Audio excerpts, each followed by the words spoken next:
aos nossos filhos, se alguma coisa correr mal, que eu fiz isto por eles. Peço desculpa.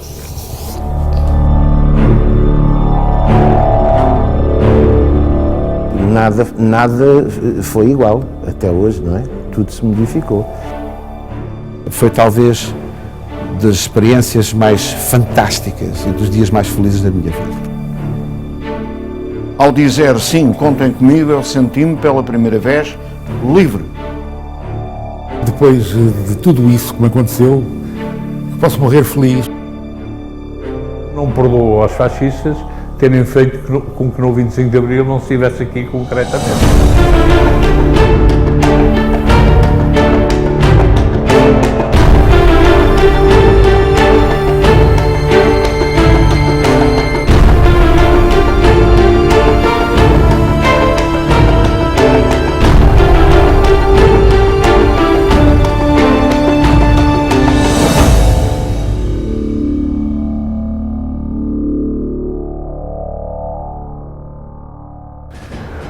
O início do processo que leva ao 25 de Abril eu situo na realização do Congresso de Combatentes que houve em 73, 1 a 3 de junho no Porto, organizado, portanto, pelo poder e pela reação que houve contra este Congresso, organizado por militares do quadro permanente. Andávamos nós nessa discussão quando, de repente, o poder produziu os famosos decretos em que os oficiais milicianos tinham a capacidade de ascenderem na hierarquia nos mesmos termos que os oficiais do quadro. Então, numa altura em que nós já estamos com 12 anos de guerra, à espera de que seja encontrada uma solução política para esta guerra que não pode ser ganha militarmente. A solução política não só não surgia, como, pelo contrário, eram agora tomadas medidas que nos insultavam. Há um grupo no qual eu me posiciono que ia para lá a pensar, eu vou aproveitar isto para gerar aqui uma movimentação maior, porque o objetivo não são os secretos, o objetivo é abrir os olhos a esta malta toda para ver a situação inaceitável que se vive no país. E ali é dado, de facto, o grande pontapé de saída do movimento. Elegemos aquilo que chamamos uma Comissão Coordenadora Executiva, a CCE. Ficou o Vítor Alves, o Otelo e eu. E elegemos elementos dentro do Exército para um futuro diretório militar. E esses elementos foram apenas dois, Costa Gomes e Spínola. O general Spínola era profundamente ambicioso e vaidoso. O general Spínola era um grande militar, mas um péssimo político. O general Costa Gomes era um notável político, era muito mais inteligente e muito mais preparado. Aprovámos um documento que tem uma importância grande. Nesse documento, sem qualquer ambiguidade, é reconhecido em relação ao ultramar, é reconhecido o direito de todos os povos à sua autodeterminação, com todas as consequências que isso possa ter, inclusive a independência. É em consequência desse plenário que há uma denúncia qualquer, porque ela esteve dentro, possivelmente, que fazem desencadear transferências de 4 camaradas nossos. De facto, sem dúvida nenhuma que o Vasco Lourenço era o principal. Portanto, o Telo assumiu as responsabilidades que eu tinha e depois portou-se extraordinariamente bem. O poder sente que precisava de tomar algumas medidas, promoveu aquilo que ficou conhecido pela Brigada do Reumático, que é a prestação de vassalagem pelos generais e almirantes ao poder. Em consequência da publicação, em 22 de fevereiro de 74, de um livro do general Spínola chamado Portugal e o Futuro. O professor Marcelo Caetano chamou-me, era uma quarta-feira de cinza, chamou-me a São Bento, tivemos uma longa conversa, que terminou com ele dizendo-me que ia a Belém apresentar a sua demissão. O Alberto Tomás não só não aceita a admissão, como diz, não, o senhor vai continuar como Presidente do Conselho de Ministros. O que ele lhe disse é de uma injustiça muito grande em relação ao Dr. Marcelo Caetano. O senhor criou o problema, resolveu-o agora. Dia 15 de março é apresentada a exoneração de Costa Gomes e de Spínola das funções de chefe de Estado-Maior-General e vice-chefe de Estado-Maior-General das Forças Armadas. Uma tentativa frustrada, feita muito atabalhoadamente, em cima do joelho, no meio do movimento, mas sem ser propriamente a estrutura do movimento a fazê-la. E depois houve as consequências do 16 de março para as pessoas que o realizaram. Todos presos, camaradas nossos que ontem estavam connosco, que estavam a conspirar connosco, etc. Eu faço uma proposta. É que agora, sem qualquer ambiguidade, nós nos empenhamos numa operação militar que derruba o governo. Isso tem que ser antes do 1º de maio. Porque até ao 1º de maio, durante o mês de abril, a PIDE vai ficar empenhada para prender os comunistas e a malta do MRPP, e a malta do PC e tal. Depois do 1º de maio, vai começar a interrogar o pessoal que foi detido em consequência do 16 de março. Não podia ser um fim de semana. Aliás, o 16 de março foi a última tentativa feita a um fim de semana. Todas as tentativas feitas no fim de semana ao longo da ditadura falharam sempre. Para maior segurança, na semana 22 a 26 de abril, o movimento tem que ser desencadeado. O que talvez tenha surpreendido é o facto de que o movimento tenha sido um movimento não das cúpulas militares, mas das bases. O plano de operações foi combinado e falado, mas depois, à boa maneira militar, havia um papel para escrever. Um trabalho solitário, ali em minha casa, para encher folhas de papel formato A4 e tal, para as unidades todas. É a ação mais importante e que melhor resultou, melhor planeada e melhor executada, que jamais as Forças Armadas fizeram em toda a sua história. E eu pensei, bem, se eu ponho para aqui, se eu começo para aqui a conquistar objetivos e tiver uma força que possa ser atrativa para as forças contra-adversárias, então elas concentram-se ali junto àquela força que parece ser a grande força da Revolução e eu vou tomando os outros objetivos todos. Foi feita uma ação simultânea, à mesma hora, com diferença de minutos, no Porto, em Lamego, em Chaves, depois em Aveiro, Viseu, Figueira da Foz, Santarém, etc. Toda essa gente se movimentou. Tu vais lançar para a senha para os meus camaradas da região militar de Lisboa, inclusive a Vendas Novas de Santarém, começarem a preparar para o pessoal e o material para poderem arrancar para a missão. E a escola é que são os coisas. Só foram e depois do adeus do Paulo de Carvalho. Portanto, era a música do Festival da RTP da Canção de 74. Foi escolhida justamente, ou principalmente, porque não levantaria suspeita nenhuma. Era preciso atingir para todo o país, para confirmar que em Lisboa já tinha a operação arrancada. 15 de abril, finalmente pude entregar o meu manuscrito da Ordem de Operações ao Garcia dos Santos, e ele só no dia 23, cerca das 2 da tarde, é que finalmente me entregou para o anexo de exemplares, vários do anexo de transmissões, e depois meti tudo para numa pasta de James Bond, e marquei encontro com os camaradas da ligação, os oficiais que iam fazer a ligação. Chegou-me o papel escrito, já com a hora, com os detalhes todos, com as redes de rádio, etc., que aquilo também não foi discutido, com o nome do código do aeroporto, etc., etc., etc., tudo por isso. Já fui dormir para a Pontinha, uma questão de segurança. E o Álvaro Guerra vem-me, portanto, pedir, transmitir a ideia, a instrução de que a senha seria transmitida, seria para transmitir às 0 horas e 20 minutos do dia 25 já, portanto. E chega o Carlos Albino ao escritório. Chega com o LP debaixo do braço do José Afonso. Manuel Tomás. Eu tinha imensa confiança nele. E foi assim que no dia 24 O chamei à parte num sítio insuspeito, a igreja de São João de Brito. Olhámos um para o outro e sentámos. E ele diz: Manel, é hoje. Eu preciso de saber se tu alinhas objetivamente o que é que nós temos de fazer. Então, Manel, o que nós temos de transmitir é o grande da Vila Morena. Tinha que haver um esquema para haver segurança na transmissão da senha.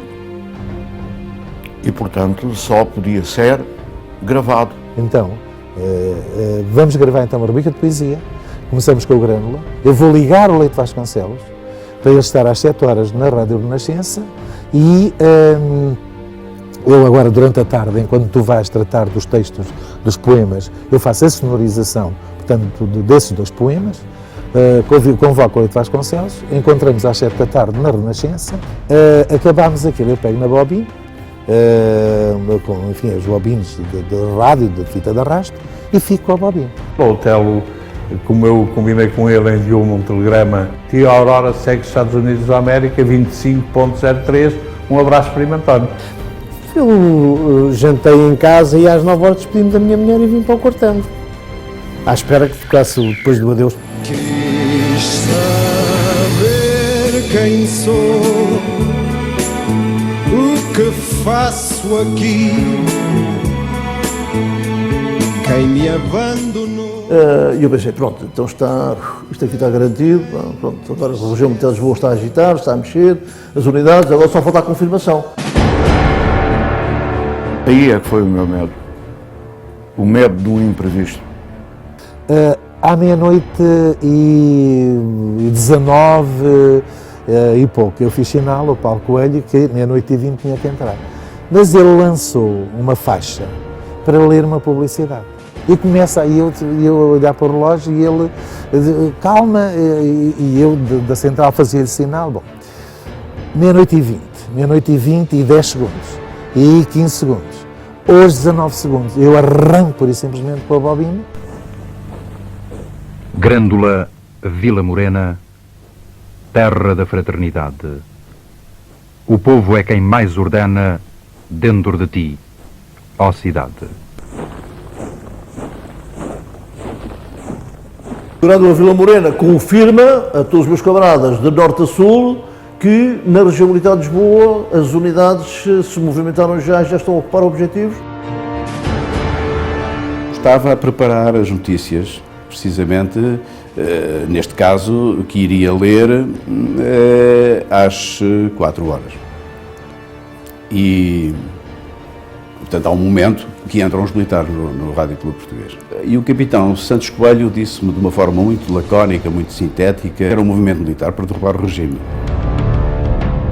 Havia objetivos específicos a tomar conta do aeroporto. 150 polícias, mais 40 PIDES,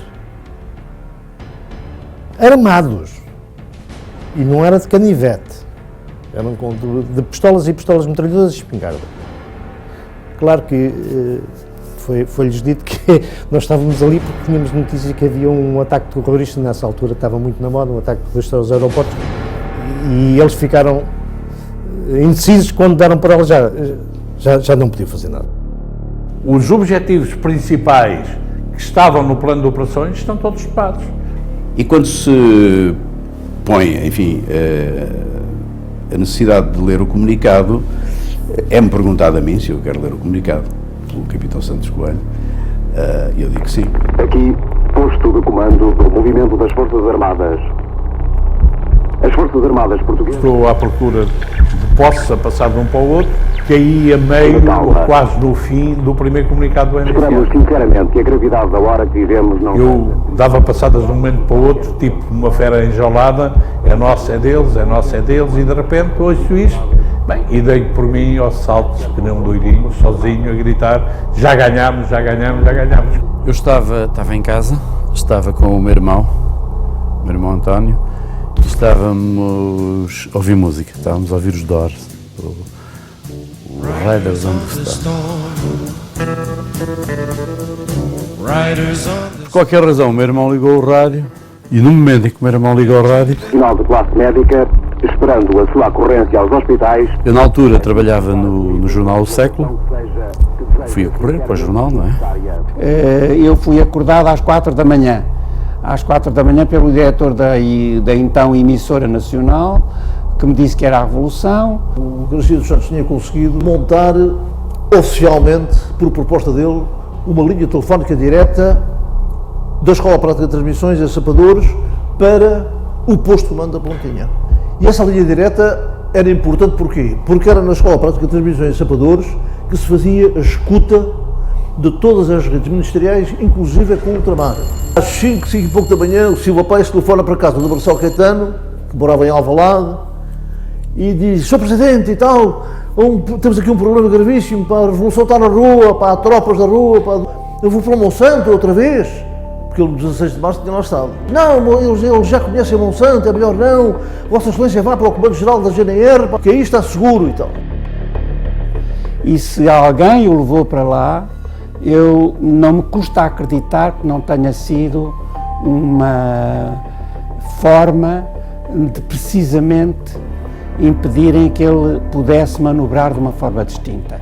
Quando o Salgueiro Maia, que começa de facto a sua ação às 3 da manhã, a preparar o pessoal para sair, chega a Lisboa às 5 e tal da manhã, Lisboa está tomada pelo MFA. De manhã, muito cedo, uns amigos meus me ligaram assim: olha, hoje é que é, pá, vai para o Terreiro do Paço. As maiores emoções foram vividas de facto no Terreiro do Paço. O Salgueiro Maia teve um comportamento muito bom. Eu disse-lhe quem era, ele conhecia-me. Ele disse: olha, você anda comigo e pode andar comigo à vontade e faça as fotografias que quiser. E eu estava a fotografar, assim, meio escondido. Que o Salgueiro Maia olha para mim e diz-me assim: opá, você se quer tirar fotografias, tire, mas esteja visível, não ande escondido. Existia inclusivamente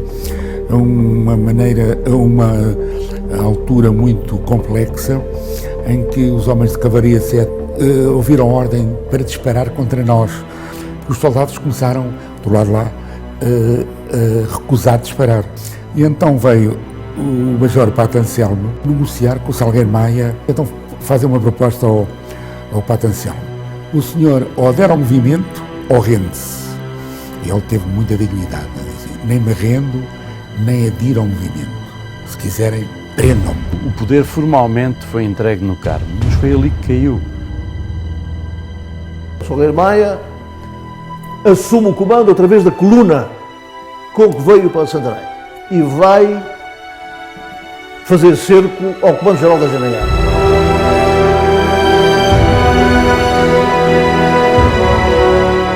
O Carmo ficou compacto, não se podia circular. Por volta do meio-dia e meio, em que então, com o secretário de Estado, que era o Nuno Távora, fomos os mensageiros daquilo que o professor Marcelo Caetano transmitiu ao general Spínola. Eu vejo que aquilo o centro está a demorar muito e eu telefono para o chefe de Estado-Maior lá da GNR. E a ordem que eu lhe dou é esta: o senhor vai obrigar, e o senhor General Comandante, a obrigar a rendição do professor Marcelo Caetano, que está aí na GNR. Fui primeiro à casa do general Spínola. O general Spínola disse-me que não assumia a chefia de um governo contra o governo, o que ele considerava o seu governo legítimo.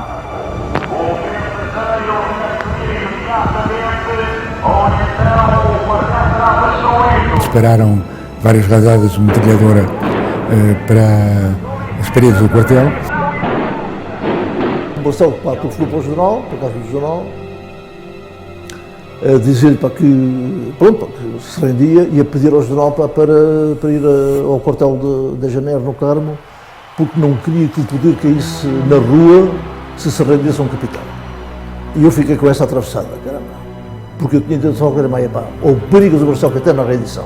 E passados cerca de meia hora disseram-me, já falámos com o general Spínola, que está a caminho do Carmo, e eu voltei para o Carmo, onde contei tudo ao professor Marcelo Caetano. Ele estava num pequenino quarto e disse-me: Pedro, onde nós chegámos? Tivemos a conversar durante muito tempo. O grande problema dele era, enquanto aguardávamos a forma de sair, era o que iria acontecer ao ultramar e às pessoas que no ultramar, pretos e brancos, gritavam nele.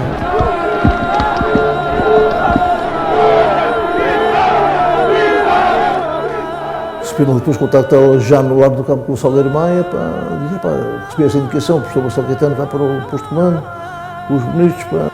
A certa altura sugerem ao professor Marcelo Caetano que ele saia por umas janelas e por umas varandas e depois traseiras que iam dar à rua 1º de dezembro. O professor Marcelo Caetano disse: sai pela mesma porta por onde entrei.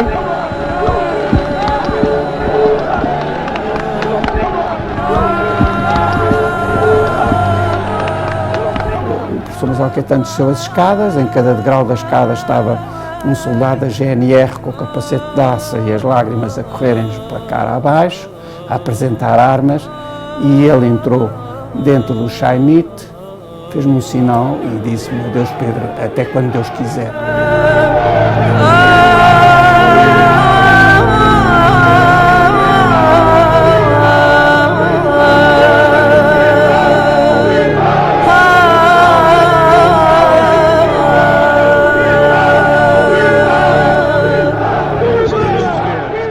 Falhou uma coisa, de facto.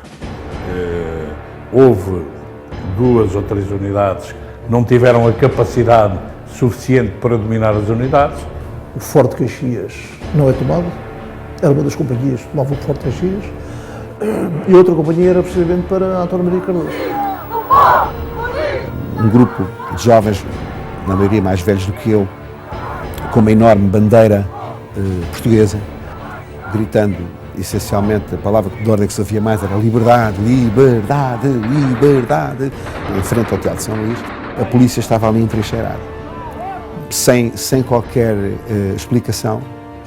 Abriram as janelas, puseram as metralhadoras de fora e as pistolas e começaram a disparar, e senti que fui atingido. E feriram ali uma porção de pessoas, mataram 4 mortos e muitos feridos, não é? Foram levados depois em ambulância para o hospital. E quando vinha a sair, há um tipo, enfim, que me agarra no braço esquerdo e que me pergunta assim: onde é que tu vais? Eu, não sei se lado nenhum, disse, eu vou para casa, não sei o quê. Isso é o que tu pensas, não vais a lado nenhum. Lá fui para o calabouço e depois fiquei ali durante horas sentado numa cadeira, numa sala fechada, enquanto eles me iam massacrando com perguntas e pancada. A rendição do Silva Pais e dos agentes da PIDE que lá estavam dentro só vem a dar-se já por intervenção do próprio Spínola. A convicção que eu tinha, e que eu tive naquele momento, muito clara, é que eles acreditavam que ainda iam continuar. Mas depois, mais à noite, eu fui para a zona da PIDE, onde já tinha havido tiros e não sei o que mais. E então lembro-me, fotografei um PIDE em cuecas, então essa fotografia ridiculariza de certo modo a PIDE, não é? Eu tive a sorte de fazer parte do primeiro grupo de pessoas de imprensa que entrou na PIDE. Tenho algumas fotos que fiz lá dentro, deu-me um certo prazer ver aquilo tudo.